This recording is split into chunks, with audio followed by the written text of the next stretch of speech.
Hello guys, basta po kayong lahat mga idol. Ayan, dami-dami na naman yung binili ng amo ko.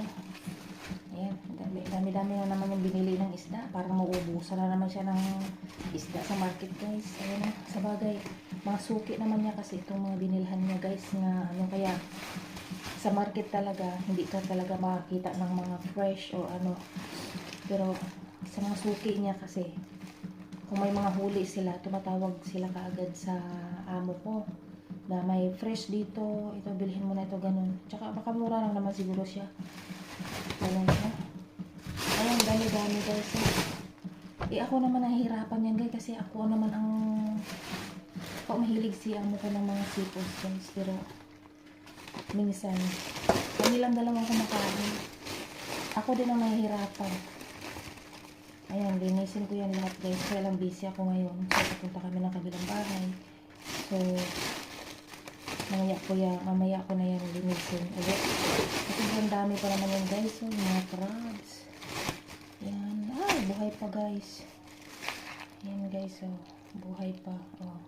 Kaya yan kapag marami siyang contact ng mga suki niya. Mga fresh pa talaga. Diyos ko. Ayun, lumayas na. Ayun guys, mga buhay pa talaga yun guys. Lumayas na yung isa guys.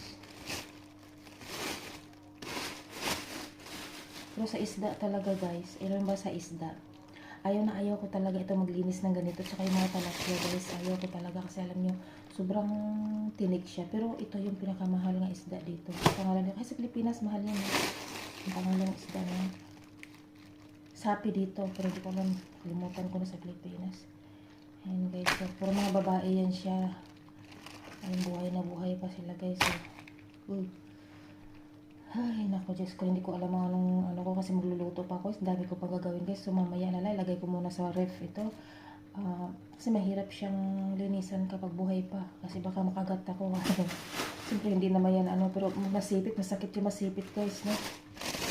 So mamaya na lang, ito.